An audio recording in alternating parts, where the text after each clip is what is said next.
हिंदी कहानी अकबर का साला। अकबर बीरबल की कहानी। अकबर का साला हमेशा से ही बीरबल की जगह लेना चाहता था।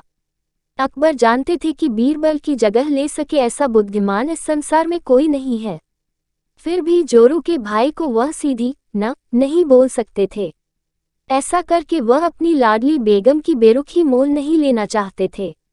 इसीलिए उन्होंने अपने साले साहब को एक कोयले से भरी बोरी दे दी और कहा कि जाओ और इसे हमारे राज्य के सबसे मक्कार और लालची सेठ दमरीलाल को बेचकर दिखाओ। अगर तुम ये काम कर गए तो तुम्हें बीरबल की जगह वजीर बना दूंगा। अकबर की इस अजीब शर्त को सुनकर साला अचंभे में पड़ गया।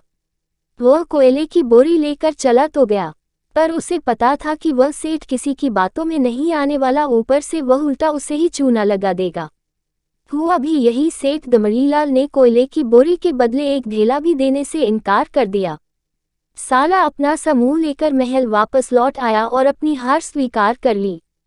अब अकबर ने वही काम बीरबल को करने को कहा। बीरबल कुछ सोचे और फिर बोले कि सेठ दमरीलाल जैसे मक्कार और लालची सेठ को यह कोयले की बोरी क्या मैं सिर्फ कोयले का एक टुकड़ा ही 10,000 रुपये में बेच आऊंगा। ये बोलकर वह तुरंत वहां से रवाना हो गए। सबसे पहले उसने एक दर्जी के पास जाकर एक मखमली कुर्ता सिलवाया, हीरे मोती वाली मालाएं गले में डाली, महंगी जूती पहनी और कोयले को बारीक सुरमे जैसा पिसवा लिया। फिर उसने पिसे कोयले को एक सुरमे की छोटी चमकदार डिब्बी में भर लिया। इसके बाद बीरबल ने अपना भेष बदल लिया और एक मेहमानघर में रुककर इश्तिहार दे दिया कि बगदाद से बड़े शेख आए हैं जो करिश्माई सुरमा बेचते हैं, जिसे आंखों में लगाने से मरे हुए पूर्वज दिख जाते हैं और यदि उन्होंने कहीं कोई धन गाड़ा है तो उसका पता बताते हैं। ये बात शहर में आग की तरह फैली। सेठ दमरीलाल को भी ये बात पता चली। उसने सोचा जरूर उसके पूर्वजों ने कहीं न कहीं धन गाड़ा होगा।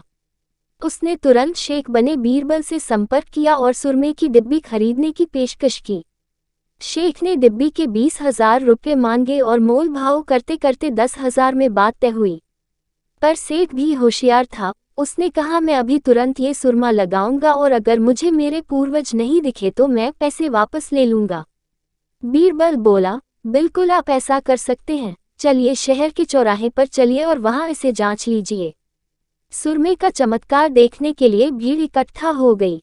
तब बीरबल ने ऊंची आवाज में कहा, ये सेठ अभी ये चमत्कारी सुरमा लगाएंगे और अगर ये उन्हीं की औलाद हैं जिन्हें ये अपना माँ बाप समझते हैं तो इन्हें इनके पूर्वज दिखाई देंगे और गड़े धन के बारे में बताएंगे। लेकिन अगर आपके माँ बाप में से किसी ने भी बेईमानी की होगी और आप उनकी असल औलाद नहीं होंगे तो आपको कुछ भी नहीं दिखेगा। और ऐसा कहते ही बीरबल ने सेठ की आंखों में सुरमा लगा दिया। फिर क्या था, सिर खुजाते हुए सेठ ने आंखें खोली। अब दिखना तो कुछ था नहीं, पर सेठ करे भी तो क्या करे।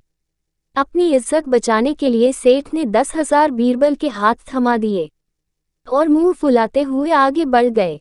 बीरबल फौरन अकबर के पास पहुंचे और रुपये थमाते हुए सारी कहानी सुना दी। अकबर का साला बिना कुछ कहे अपने घर लौट गया और अकबर बीरबल एक दूसरे को देखकर मंद मंद मुस्काने लगे। इस किस्से के बाद फिर कभी अकबर के साले ने बीरबल का स्थान नहीं मांगा।